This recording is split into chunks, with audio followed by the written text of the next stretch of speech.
Assalamualaikum warahmatullahi wabarakatuh. Saya Naila Khairunnisa Wahidah dengan NIM 2406 0711 0016 dari Program Studi Perpustakaan dan Sains Informasi kelas B semester 3. Video ini dibuat untuk memenuhi tugas UTS mata kuliah Jaringan Komputer. Sebelum kita memahami lebih jauh tentang jaringan komputer, kita perlu tahu dulu nih konsep dasarnya. Jaringan komputer pada dasarnya adalah proses pengiriman dan penerimaan informasi antar perangkat digital. Proses ini sangat mirip dengan komunikasi antar manusia, ada pengirim, penerima, media komunikasi, dan pesan yang disampaikan. Dalam konteks komputer, pengiriman disebut transmitter, penerima disebut receiver, dan media komunikasinya bisa berupa kabel yaitu gelombang radio atau sinyal cahaya. Seperti halnya saat kita berbicara, mulut berperan sebagai transmitter dan telinga sebagai receiver. Komputer juga membutuhkan jalur komunikasi agar pesan data bisa sampai dengan benar. Konsep sederhana ini menjadi dasar bagi semua bentuk jaringan yang lebih kompleks seperti LAN, MAN, hingga internet. Setelah memahami bagaimana komunikasi dasar terjadi, selanjutnya kita akan membahas bagaimana proses pengiriman informasi itu berlangsung, apakah satu arah, dua arah, atau saling bertukar data secara langsung. Dalam jaringan komputer, data bisa dikirim melalui beberapa mode komunikasi. Yang pertama ada simplex, yaitu satu arah seperti pada monitor. Yang kedua ada half duplex, komunikasi dua arah tapi bergantian, contohnya seperti walkie-talkie. Dan yang ketiga ada full duplex, dua arah secara bersamaan seperti percakapan di telepon. Nah, di dalam jaringan komputer modern ini, kita juga mengenal sistem peer-to-peer atau P2P, yang dimana dua komputer dapat saling bertukar data langsung tanpa perantara server. Model ini sering digunakan untuk transfer file sederhana antar perangkat. Dengan adanya aturan komunikasi atau yang disebut protokol, sistem ini memastikan data dikirim dengan benar tanpa benturan sinyal. Nah, setelah tahu bagaimana data berpindah, kita perlu tahu juga bagaimana komputer-komputer itu saling terhubung dalam suatu struktur tertentu. Nah, inilah yang disebut dengan topologi jaringan. Topologi jaringan menjelaskan cara komputer saling terhubung dalam suatu jenis jaringan. Ada beberapa jenis topologi yang umum digunakan. Yang pertama ada bus, menggunakan satu kabel utama yang sederhana tapi mudah terjadi tabrakan data. Yang kedua ada ring, yang dimana data mengalir melingkar secara stabil, tapi jika satu titik rusak, seluruh jaringan bisa lumpuh. Yang ketiga star, menggunakan hub atau switch sebagai pusat koneksi yang mudah dikelola. Yang keempat ada tree, yaitu gabungan antar star dan bus, cocok untuk jaringan berskala besar. Yang terakhir ada mesh, yang dimana semua mode saling terhubung. Mesh ini paling handal tapi juga paling mahal untuk diterapkan. Intinya, pemilihan topologi tergantung pada kebutuhan, biaya, dan skala jaringan yang ingin dibangun. Jadi, pada dasarnya, jaringan komputer adalah sistem komunikasi antar perangkat yang tersusun dalam pola tertentu, menggunakan aturan dan media tertentu agar informasi bisa berpindah secara efisien dan andal. Protokol standar jaringan komputer. Setelah memahami konsep dasar jaringan komputer, langkah berikutnya adalah mengenal apa yang disebut protokol jaringan. Protokol adalah aturan standar komunikasi data yang memungkinkan dua atau lebih perangkat saling berinteraksi dengan cara yang benar dan teratur. Fungsinya yaitu mencakup pengaturan identifikasi pengirim dan penerima, penentuan format data, serta memastikan informasi dikirim dan diterima tanpa kesalahan. Jadi, bisa dibilang protokol adalah bahasa universal di dunia jaringan komputer yang mengatur bagaimana perangkat saling berbicara satu sama lain. Salah satu protokol yang paling penting dan menjadi fondasi internet modern adalah TCP/IP. Mari kita bahas lebih detail. TCP/IP atau Transmission Control Protocol atau Internet Protocol adalah standar utama komunikasi di jaringan komputer. Model ini terdiri dari 4 lapisan yang berhubungan. Yang pertama ada link layer, yang kedua ada internet layer, yang ketiga ada transport layer, dan yang terakhir ada application layer. Tujuan utama dari TCP/IP adalah memastikan setiap data dikirim dengan aman, utuh, dan sampai ke tujuan dengan tepat waktu. Nah, dua komponen utama di dalam lapisan transport tadi, TCP dan UDP, memiliki karakteristik yang berbeda. Mari kita lihat perbandingannya lebih detail. Nah, pada lapisan transport, ada 3 protokol penting yang sering digunakan. Ada TCP, UDP, dan ICMP. Yang pertama ada TCP atau Transmission Control Protocol. TCP menggunakan sistem error correction yang memastikan data dikirim dengan urutan yang benar dan tidak ada yang hilang. Yang kedua ada UDP atau User Datagram Protocol. UDP bekerja dengan prinsip send and forget, cepat, namun tidak menjamin data sampai seluruhnya. Nah, dan yang ketiga ada ICMP atau Internet Control Message Protocol. Protokol ini berfungsi untuk menguji koneksi jaringan. Misalnya, saat kita melakukan perintah ping untuk mengetahui apakah suatu perangkat dapat dijangkau. Nah, setelah tahu bagaimana data dikirim dan diuji, kita lanjut ke bagian penting lain yaitu bagaimana komputer mengenali alamat tujuan, yaitu melalui DNS. DNS atau Domain Name System berfungsi untuk mengubah nama domain menjadi alamat IP yang bisa dibaca oleh komputer. Misalnya, saat kita mengetik uinmalang.ac.id di browser, DNS akan menerjemahkan menjadi alamat numerik seperti 202.52.xxx.xxx. Nah, proses ini membuat kita tidak perlu menghafal deretan angka panjang untuk mengakses situs web. Dalam DNS, terdapat hierarki yaitu top level domain seperti .com atau .ac.id. Kemudian second level domain dan subdomain seperti e-learning.uinmalang.ac.id. Nah, DNS bekerja menggunakan protokol UDP pada port 53 dan dikelola menggunakan perangkat lunak seperti BIND atau Microsoft DNS. Selain itu, di dunia internet juga ada konsep URI, URL, dan URN. URI adalah identitas sumber daya, URL adalah menunjukkan lokasi sumber daya, sedangkan URN menunjukkan nama sumber daya tanpa menyebutkan lokasinya. Nah, terakhir mari kita lihat beberapa protokol jaringan umum lain yang digunakan dalam aktivitas sehari-hari.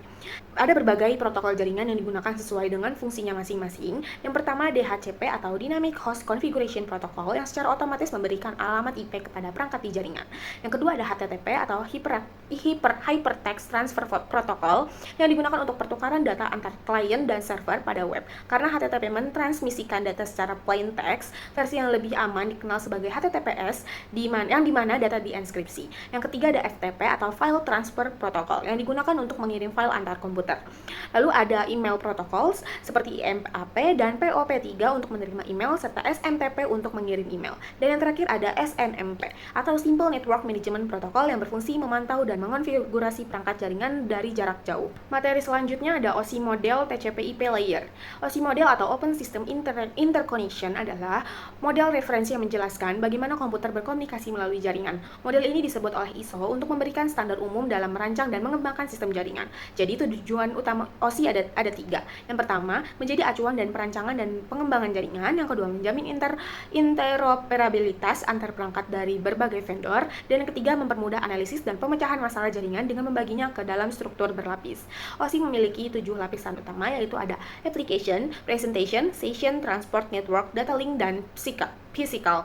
Dengan pembagian ini, setiap lapisan memiliki fungsi spesifik sehingga jaringan dapat bekerja lebih efisien dan mudah dikelola. Nah, sekarang mari kita lihat bagaimana proses komunikasi data berjalan di dalam model ini, serta bagaimana OSI berhubungan dengan model TCP/IP yang digunakan di dunia nyata. Dalam proses komunikasi jaringan, data tidak dikirim secara langsung begitu saja, tetapi melewati tahapan berlapis yang disebut enkapsulasi. Nah, saat data mencapai perangkat penerima, prosesnya dibalik melalui decapsulation, yang dimana setiap lapisan membuka kembali data hingga sampai ke aplikasi tujuan. Lalu, bagaimana hubungan OSI dengan TCP/IP? Model TCP/IP adalah implementasi nyata dari konsep OSI. Kalau OSI punya 7 lapisan, nah TCP/IP itu disederhanakan menjadi 4 lapisan utama. OSI Application Layer digabung menjadi TCP/IP Application. Transport tetap sama di kedua model. Network layer pada OSI setara dengan internet layer di TCP/IP, sedangkan data link dan physical layer digabung menjadi network interface layer. Jadi, OSI berfungsi sebagai panduan teoretis, sementara TCP/IP adalah modul praktis yang digunakan untuk mengatur komunikasi data di dunia nyata, yang termasuk pada internet yang digunakan di kehidupan sehari-hari. Materi selanjutnya ada perangkat jaringan komputer dan jenis jaringan berdasarkan ukuran. Nah, dalam sistem jaringan komputer, perangkat keras atau network device memegang peranan penting. Peranan jaringan berfungsi untuk menghubungkan komputer agar dapat saling berkomunikasi dan berbagi data. Setiap perangkat memiliki fungsi yang berbeda, setiap mengatur lalu lintas data, menghubungkan antar jaringan, hingga mengubah sinyal dari satu bentuk ke bentuk lain. Nah, beberapa contoh perangkat jaringan yang umum digunakan yaitu ada hub, switch, router, modem, access point, dan firewall. Tanpa perangkat-perangkat ini, jaringan komputer tidak akan bisa berjalan dengan stabil dan efisien. Nah, sekarang kita bahas lebih detail bagaimana masing-masing perangkat bekerja dan apa perbedaan satu sama lain. Setiap perangkat jaringan memiliki fungsi spesifik. Hub berfungsi untuk menghubungkan beberapa komputer dalam suatu jaringan dan menuliskan data ke seluruh perangkat yang terhubung, sedangkan switch bekerja lebih cerdas. Dia bisa mengenali alamat fisik perangkat seperti MAC address, sehingga hanya mengirim data ke tujuan yang tepat. Karena itu, switch lebih efisien dan lebih cepat dibanding hub. Router berfungsi untuk menghubungkan beberapa jaringan sekaligus, misalnya menghubungkan jaringan lokal dengan internet. Modem bertugas mengubah sinyal digital menjadi analog dan sebaliknya, agar bisa dikirim melalui jalur telepon atau kabel optik. Sementara access point memungkinkan perangkat nirkabel seperti laptop atau smartphone terhubung ke jaringan melalui Wi-Fi. Dan terakhir ada firewall. Ini adalah sistem keamanan yang memantau serta menyaring lalu lintas data masuk dan keluar. Firewall mencegah akses berbahaya atau tidak sah agar jaringan tetap aman dari serangan. Nah, setelah memahami perangkat kerasnya, kita juga beralih ke jenis jaringan komputer. Jaringan ternyata juga bisa diklasifikasikan berdasarkan ukuran atau jangkauannya. Nah, berdasarkan cakupan wilayahnya, jaringan komputer dibagi menjadi 4 jenis utama, yaitu ada PAN, LAN, MAN, dan WAN. Pertama ada PAN atau Personal Area Network, adalah jaringan berskala sangat kecil. Yang kedua ada LAN atau Local Area Network, adalah jaringan yang mencakup area terbatas seperti ruang kantor, sekolah, atau kampus. Nah, yang ketiga ada MAN atau Metropolitan Area Network, jaringan yang lebih luas karena menghubungkan beberapa LAN dalam satu kota. Dan yang terakhir ada WAN atau Wide Area Network, yaitu jaringan terbesar yang mencakup antar kota, antar negara, bahkan antar benua. Contoh paling nyata dari WAN adalah internet itu sendiri. Jadi semakin besar skala jaringannya, semakin kompleks pula perangkat dan sistem yang dibutuhkan untuk mengelolanya. Nah, sekarang kita lihat perbandingan singkat antara masing-masing jenis jaringan. Bagaimana PAN dan LAN berbeda dengan MAN dan WAN dalam penerapan sehari-hari.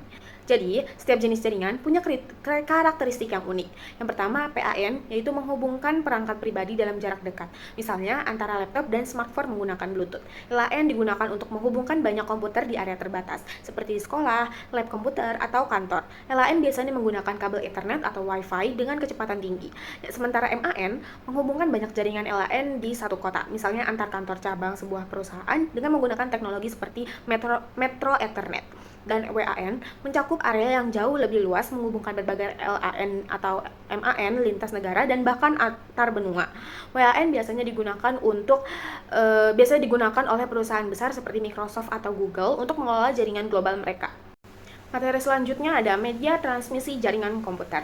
Media transmisi adalah saluran atau jalur fisik yang digunakan untuk mengirim data dari satu perangkat ke perangkat lainnya. Nah, disinilah proses komunikasi data benar-benar terjadi, mulai dari pengiriman, penerimaan, hingga konversi sinyal.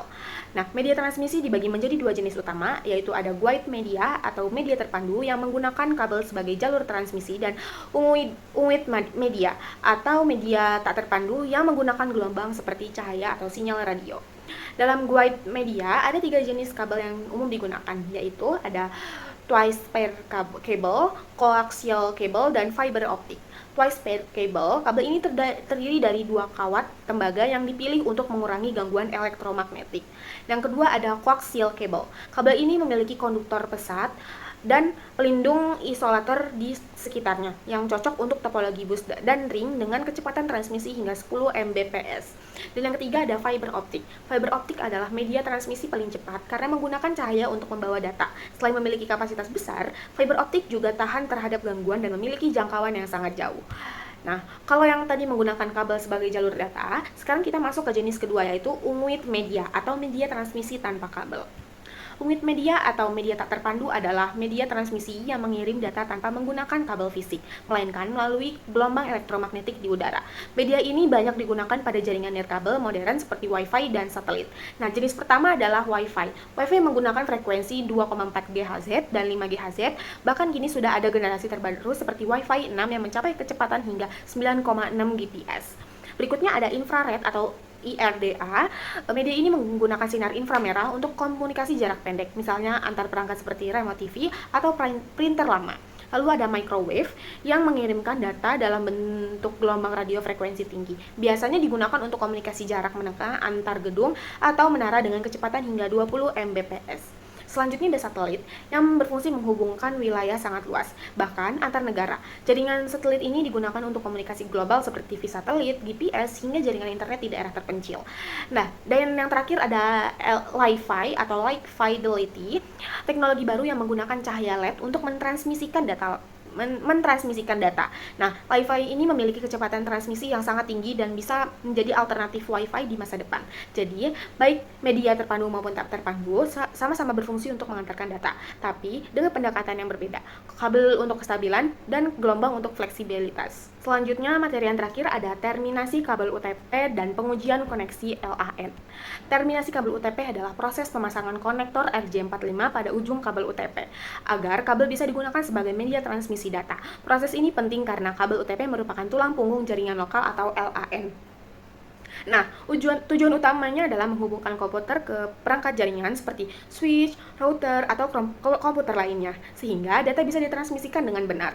Dalam praktiknya, alat yang digunakan antara lain seperti kabel UTP Cat5e atau Cat6, konektor EJ45, tang crimping untuk menjepit konektor, LAN tester untuk menguji hasil terminasi, serta pemotong kabel untuk merapikan hasil akhir.